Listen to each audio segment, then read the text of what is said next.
இவ அப்பனோட ரத்தம் தானே இவளுக்கும் உள்ள ஓடுது. அதான் அடுத்தவங்க வாழ்க்கையை தட்டி பறிக்கணும்னு நினைக்கிறா போல இருக்கு.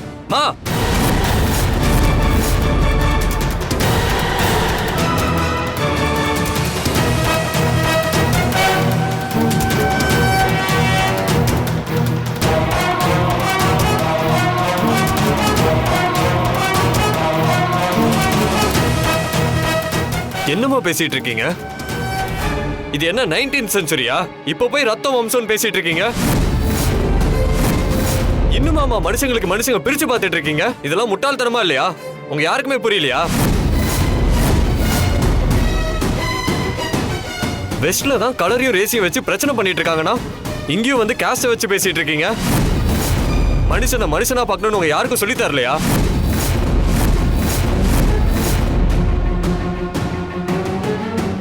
அப்படி போடு. மாப்பிள்ளை இப்பதான் கரெக்டா பேசுறான். ஆமாப்பா. ஏதோ சின்ன வயசுல தான் பவிய ஹர்ட் பண்ணிட்டு இருந்தீங்க. இத்தனை வருஷத்துல இதெல்லாம் மாறி இருப்பீங்கன்னு நினைச்சா இன்னும் அப்படியே இருக்கீங்களேம்மா. ஏன் அத்தை, எங்க அம்மாவும் அப்பாவும் தான் பெருசா படிப்பறிவு இல்லாதவங்க. அவங்க தான் வில்லேஜ் மைண்ட் செட்ல பேசுறாங்க. நீங்க காலேஜுக்கு போய் படிச்சவங்க தானே, உங்களுக்கும் அது தப்பா தெரியல? ஏய், முதல்ல என்ன நடந்ததுன்னு தெரியாம நீ பேசாத. இதெல்லாம் நாங்க உனக்காக தான் பண்ணிக்கிட்டு இருக்கோம். இன்னைக்கு நீ ஆபீஸ் போனப்ப இவ உன்னை மதிக்காம தானே நடந்துக்கிட்டா. இந்த பிரச்சனை ஆரம்பிச்சதே அதனால தானே. அவ பேசுனதை கேட்டு மனசு உடைஞ்சி இவ்வளவு நேரம் ரூம்குள்ள இருந்தல்ல, அப்புறம் எப்படிடா எங்களால சும்மா இருக்க முடியும்? அப்ப இவ்வளவு நாளா சீப்பா நடத்துறதுக்கு ரீசன் நான் சொல்றீங்களா? சூப்பரா இருக்குப்பா. நான் சொன்னா இப்ப அவ பேசுனது கேட்டு ஹர்ட் ஆனன்னு. அதனால தானே மாம்ஸ் நீ எதுவும் பேசாம அமைதியாவே இருந்த. நான் அமைதியா இருந்ததுக்கு காரணம் பவி சொல்லி ஹர்ட் ஆகி இல்ல, அண்டர்ஸ்டாண்ட் பண்ணிக்கிறதுக்காக.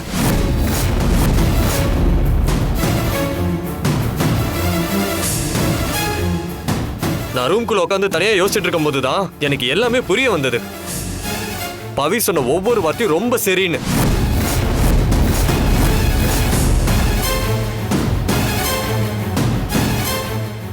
யங்ஸ்டர்ஸ் தான் ஃபயரா இருப்பாங்க, ஏஜ்டு பீப்புள்லாம் யூஸ்லெஸ்னு நான் ஆர்கியூ பண்ணேன். ஆனா அப்புறம் தான் புரிஞ்சது, பில்கேட்ஸ்ல இருந்து ஸ்டீவ் ஜாப்ஸ் வரைக்கும் எல்லாருமே ஏஜ்டு பீப்புள் தான் பிசினஸ்ல ஃபயரா இருந்திருக்காங்க. ஏன் நம்ம கண்ணுக்கு முன்னாடியே உதாரணமா பாட்டி இருக்காங்களே, அவங்க தானே இத்தனை நாளா நம்ம பிசினஸ் பண்ணிட்டு வராங்க. அவங்க வயசானவங்கிறதுக்காக அவங்கள யூஸ்லெஸ்னு சொல்ல முடியுமா? இது எதுவுமே புரியாம நான் பவி கிட்ட ஆர்கியூ பண்ணிக்கிட்டு இருந்தேன். அத நினைக்கிறப்பதான் நான் எவ்வளவு ஃபூலா இருந்திருக்கேன்னு தெரியுது.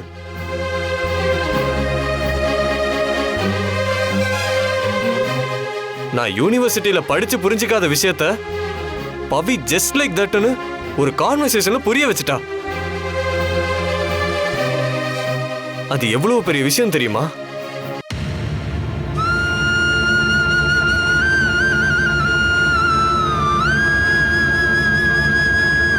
ஐ எம் வெரி சாரி பவி. நீ சொன்னதை பத்தி நான் முழுசா புரிஞ்சுக்காம உன்கிட்ட ஆர்கியூ பண்ணது தப்புதான். சாச்சா, என்ன அர்ஜுன் நீ எதுக்கு போய் சாரி எல்லாம்? I was wrong. தப்பு செய்யறதை விட பெரிய தப்பு அந்த தப்புக்காக சாரி கேட்காம இருக்கிறது தான். I am really sorry.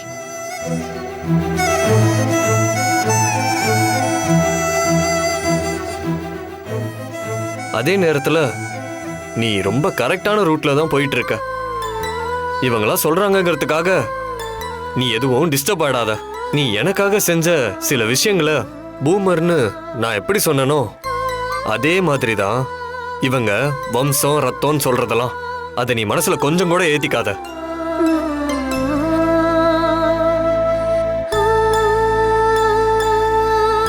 இப்ப கேட்டுக்கிட்டீங்கல்ல, நீங்க யாருக்காக இப்படி சப்போர்ட் பண்ணி பவிய குறைச்சு பேசுனீங்களோ அதே அர்ஜுன் இப்ப என்ன சொல்றான்னு பாருங்க. சின்ன பசங்கள்லாம் ரொம்ப தெளிவா தான் இருக்காங்க. ஆனா தெளிவா இருக்க வேண்டிய நீங்க தான் தேவையில்லாத குப்பை எல்லாத்தையும் மனசுல போட்டு வச்சிட்டு இருக்கீங்க. இந்த சின்னஞ்செருசு மனசையும் கெடுத்து வச்சிருக்கீங்க. இனிமேலாவது இது எல்லாத்தையும் தூக்கி எறிஞ்சு தொலைங்க. அம்மா அப்பா, உங்களுக்கு மட்டும் இல்ல, எல்லாருக்குமே சொல்றேன். ஒருத்தங்களோட பர்த்தை வச்சு அவங்கள பிரிச்சு பார்க்குற மாதிரி ஒரு கேவலமான விஷயம் இந்த உலகத்துல வேற எதுவுமே கிடையாது. வெளியில வேற யாராவது செஞ்சாலே என்னால ஏத்துக்க முடியாது. ஆனா என் வீட்லயே அப்படி இருக்காங்கங்கிறது எனக்கு ரொம்ப அசிங்கமா இருக்கு. இப்ப சொல்றேன் கேட்டுக்கோங்க. பவி வேற யாரோ கிடையாது, அவளும் இந்த வீட்டோட வாரிசு தான். என்னோட முறை பொண்ணும் கூட.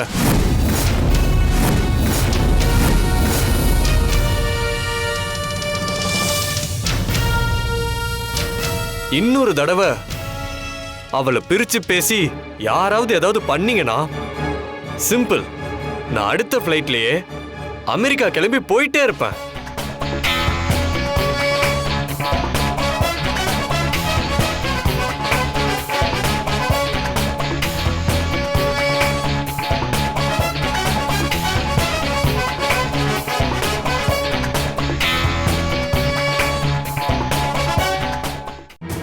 அதான் அர்ஜுன் எல்லாத்தையும் தெளிவா சொல்லிட்டான்ல. இனிமேலாவது புரிஞ்சு மனுஷங்களா நடந்துக்குங்க. போங்க.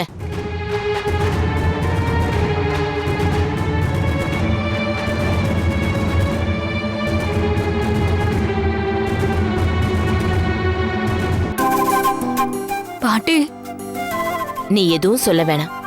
நீ போய் ரெஸ்ட் எடு. மத்ததெல்லாம் அப்புறம் பேசிக்கலாம்.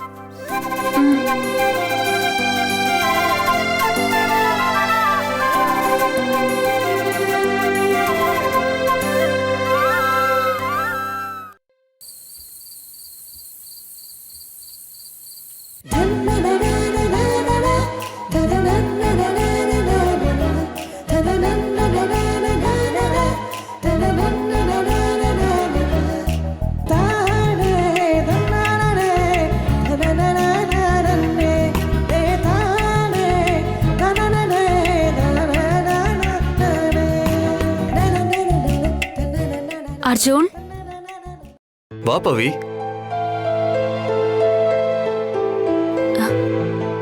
தேங்க்ஸ் அர்ஜுன்.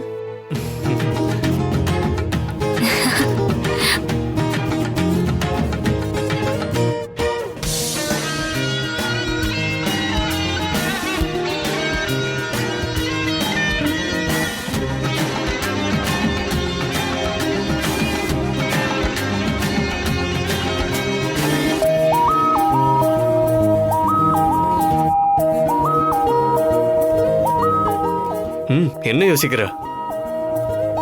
இல்ல, சின்ன வயசுல நீயும் நானும் இப்படிதானே சிரிச்சுக்கிட்டே இருப்போம். அததான் யோசிச்சு பார்த்தேன். ரொம்ப ரொம்ப தேங்க்ஸ் அர்ஜுன். எதுக்கு?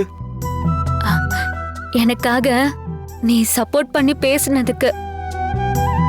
ஃபாரின்ல இருந்து நீ ரிட்டர்ன் ஆனதுக்கு அப்புறமா நீ என் கூட சரியாவே பேசல. அது எனக்கு ரொம்ப கஷ்டமா இருந்தது அர்ஜுன். அதுவும் நான் உனக்காக செடிக்கு தண்ணி ஊத்துனதையும் உன் உருவத்தை பெயிண்டிங் பண்ணதையும் நீ ரொம்ப சில்லின்னு வேற சொல்லிட்ட. என்னால அதை தாங்கிக்கவே முடியல. ஆனா இன்னைக்கு எல்லாரும் என்ன குறை சொல்லி பேசினப்போ நீ எனக்காக சப்போர்ட் பண்ண பாரு. என் மனசுல இருந்த மொத்த கஷ்டத்தையும் அது காணாம போக வச்சிடுச்சு. ரியலி? ஆமா அர்ஜுன். நீ இல்லாத இந்த 12 வருஷத்துல எனக்கு ஏதாவது ஒரு பிரச்சனை வந்துச்சுன்னா பாட்டி தான் ஃபர்ஸ்ட் சப்போர்ட் பண்ண வருவாங்க. ஆனா இன்னைக்கு நீயும் வந்தது எனக்கு அவ்வளவு சந்தோஷமா இருந்துச்சு. எங்க நீ என்ன புரிஞ்சுக்காமயே இருந்துருவியோன்னு நான் பயந்துட்டே இருந்தேன். ஆனா நீ இன்னைக்கு பேசினதெல்லாம் பார்த்தப்போ சின்ன வயசு அர்ஜுனே எனக்காக பேசின மாதிரி இருந்துச்சு. அதுக்குதான் இந்த தேங்க்ஸ்.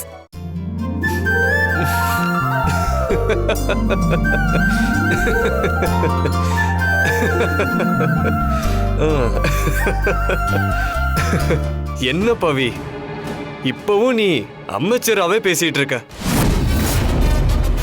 நான் உனக்கு எதுக்காக சப்போர்ட் பண்றேன்னு நினைச்சுக்கிட்டு இருக்க? அவங்க எல்லாரும் உன்னை உன் பர்த்தை வச்சு தப்பா பேசிட்டு இருந்தாங்க.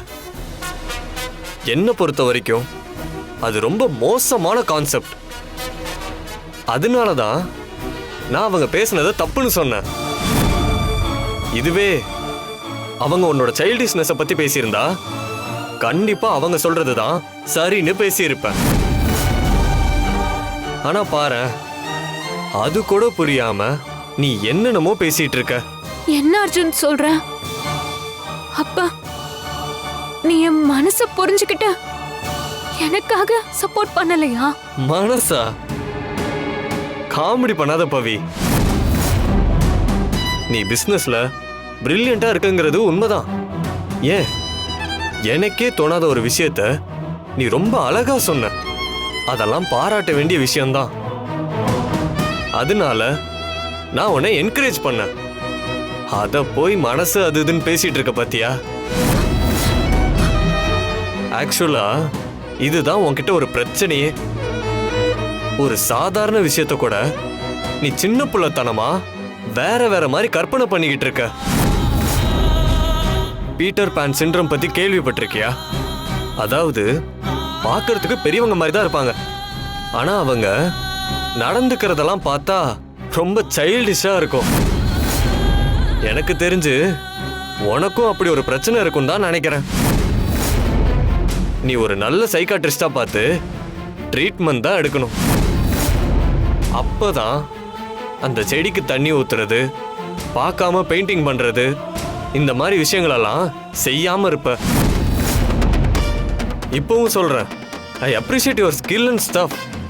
அதையும் தாண்டி உன்கிட்ட சில குறைகளும் இருக்கு. அதை சரி பண்ணிக்கலனா அப்புறம் நீ தான் ரொம்ப கஷ்டப்படுவ. போய் நான் சொன்னதை தனியா உட்காந்து யோசிச்சு பாரு. அப்பதான் நீ பண்ணிக்கிட்டு இருக்கிறது எவ்வளவு பெரிய கிறுக்குத்தனம்னு உனக்கு புரியும். போ பவி, போ.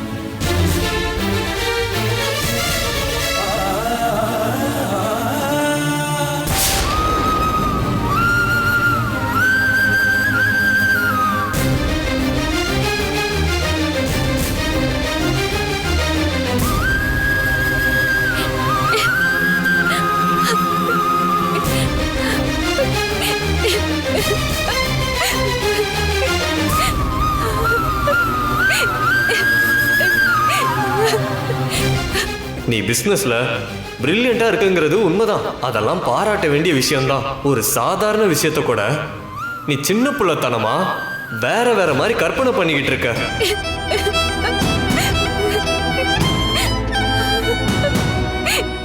நீ ஒரு நல்ல சைக்காட்ரிஸ்டா பார்த்து ட்ரீட்மெண்ட் தான் எடுக்கணும்.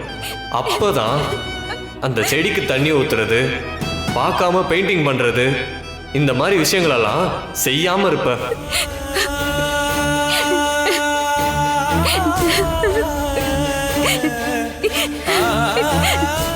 பவி,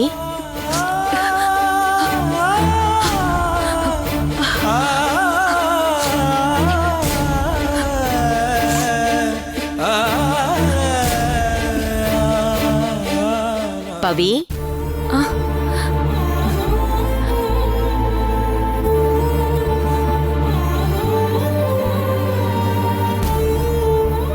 ஓ, படிச்சிட்டு இருக்கியா? ஆமா பாட்டி. என்ன இப்போ உனக்கு சந்தோஷமா? ஷோ, சந்தோஷமான ஒரு கேள்வி கேட்கிறேன் பாரு. எனக்கு தெரியும் நீ எப்படியும் இப்ப சந்தோஷமா இருப்பேன்னு. அன்னைக்கு என்னமோ அர்ஜுன் உன்கிட்ட அன்பை புரிஞ்சுக்கலன்னு வருத்தப்பட்டியே. ஆனா இன்னைக்கு பாத்தியா, எல்லார் முன்னாடியும் உனக்காக எப்படி சப்போர்ட் பண்ணி பேசினான்னு. அன்பு இல்லாத மனசுல இருந்து இப்படிப்பட்ட வார்த்தையெல்லாம் வராது பவி. இப்ப தெரிஞ்சுதா அர்ஜுன் உன் மேல எவ்வளவு அன்பா இருக்கான்னு? ஆமா பாட்டி, அர்ஜுனுக்கு என் மேல நிறைய அன்பு இருக்கு. பின்ன அது இல்லாமலா பெத்த அம்மாவையே எதிர்த்து பேசுனா? ம், அவனுக்கு எல்லாத்தையும் விட நீ ரொம்ப முக்கியம்னு எவ்வளவு அழகா புரிய வச்சிட்டான் பாத்தியா?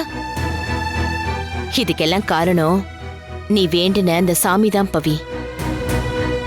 அது எல்லாத்துக்கும் மேல உனக்கு சப்போர்ட் பண்ணி பேசினப்ப அவன் ஒரு வார்த்தை சொன்னான், கவனிச்சியா? பவி என் முறை பொண்ணுன்னு ரொம்ப உரிமையோட சொன்னான். இதுக்கு தானே ஒவ்வொரு நாளும் சாமி கிட்ட வேண்டுன. இப்போ உன் வேண்டுதல் நிஜமாயிடுச்சு. இதுக்கு மேல உனக்கு எந்த கஷ்டமும் இருக்காது. நீ நினைச்சபடியே அர்ஜுனும் நீயும் சந்தோஷமா இருப்பீங்க.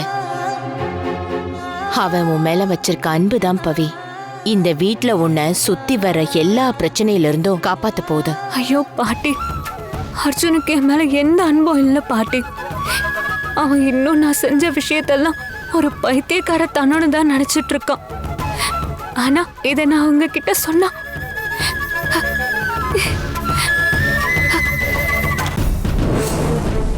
சொல்லுங்க டாக்டர், வர சொல்லிருந்தீங்க, என்ன விஷயம்? உன் பாட்டியோட ஹெல்த்தை பத்தி பேசதான் உன்னை இங்க வர சொன்னேன். அவங்களுக்கு என்ன, இப்ப நல்லாவே இருக்காங்களே. நல்லா தான் இருக்காங்க. ஆனா முழுசா குணமாயிட்டாங்களான்னு கேட்டா இல்லைன்னு தான் சொல்லணும். கோமா ஸ்டேஜ்லேருந்து அவங்கள ஆப்ரேஷன் மூலமா மீட்டு கொண்டு வந்திருந்தாலும் அதுல சில காம்ப்ளிகேஷன்ஸும் இருக்கு. அதை பத்தி சொல்லதான் நான் இங்க உன்னை வர சொன்னேன் பவி. இப்ப ரீசெண்டா எடுத்த அவங்க ஸ்கேன் ரிப்போர்ட்டை பார்த்ததுக்கு அப்புறம் தான் தெரிஞ்சுது அவங்களோட பிரெயின்ல சில வீக்னஸ் இருக்கு. அந்த வீக்னஸ் அவங்கள திரும்பவும் கோமா ஸ்டேஜுக்கு கொண்டு போற அளவுக்கு ரிஸ்காவும் இருக்கும். என்ன டாக்டர் சொல்றீங்க? பயப்பட வேண்டாம். இப்போதைக்கு அவங்க நல்லா தான் இருக்காங்க, அதுல எந்த சந்தேகமும் இல்லை. ஆனா அவங்க இதே கண்டிஷனோட இருக்கணும்னா அவங்களால தாங்கிக்க முடியாத எந்த ஒரு விஷயத்தையும் அவங்க கிட்ட சொல்லக்கூடாது. ஒரு சின்ன ஷாக்கு கூட அவங்க பிரெயினை கண்டிப்பா பாதிக்கும். அப்படிப்பட்ட விஷயங்களை அவங்க கிட்ட சொல்றதுனால திரும்பவும் அவங்க கோமா ஸ்டேஜ் போறதுக்கு சான்சஸ் நிறைய இருக்கு. அதனால அவங்க கஷ்டப்படுற மாதிரி எந்த ஒரு விஷயத்தையும் அவங்க கிட்ட சொல்லாதீங்க. அவங்க இப்படியே சந்தோஷமா இருந்தாதான் இந்த பிரச்சனையில இருந்து அவங்கள காப்பாற்ற முடியும்.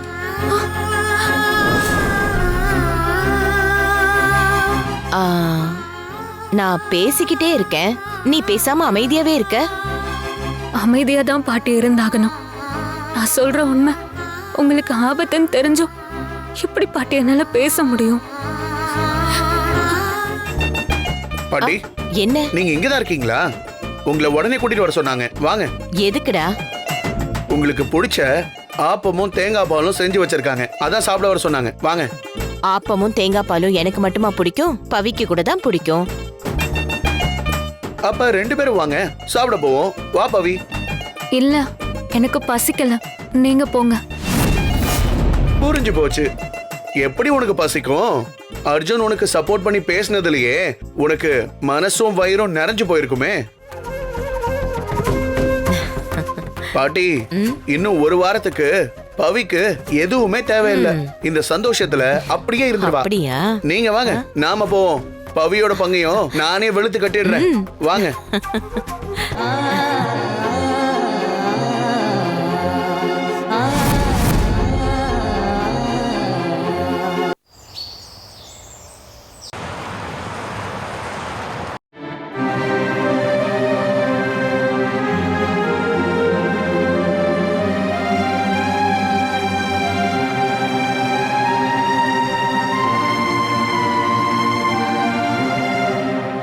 பவித்ரா மேடம், நம்ம டீலுக்கு ஓகே சொன்ன சக்தி குரூப் ஆஃப் கம்பெனி சேர்மனோட மீட்டிங் இருக்கு.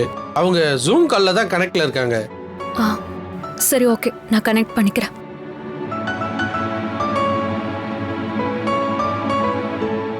ஹாய் பவித்ரா. Hi sir. கான்ஃபரன்ஸ்ல உங்களுடைய பிரசன்டேஷன் ரொம்ப இம்ப்ரெசிவா இருக்குன்னு சொன்னாங்க. வெரி குட்மா. Thank you sir. ஓகே, ஃபர்தரா உங்க பிளான்ஸை எக்ஸ்பிளைன் பண்ணலாம். Okay sir. இந்த டீலுக்கான long term and short term பிஸ்னஸை நான் தனித்தனியா சொல்றேன். ஃபர்ஸ்ட் லாங் டேர்ம் பிளான் என்னன்னா அவங்க உன்னோட சைல்டிஷ்னஸை பத்தி பேசியிருந்தா கண்டிப்பா அவங்க சொல்றதுதான் சரின்னு பேசியிருப்பேன்.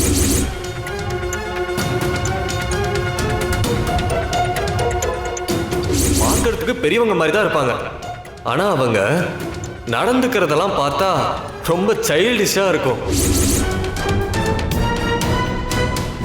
Pavithra hello. Sorry sir. Okay carry on. Okay sir. இப்போ பார்த்தா ஷார்ட் டேர்ம் பிஸ்னஸ்ல முதல்ல 6 மாசத்துல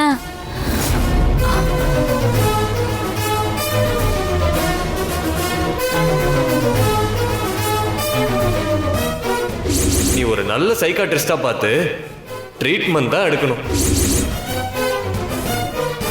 hello Pavithra, are you there? Sorry sir, நான் இப்போ எக்ஸ்பிளைன் பண்ணிடுறேன்.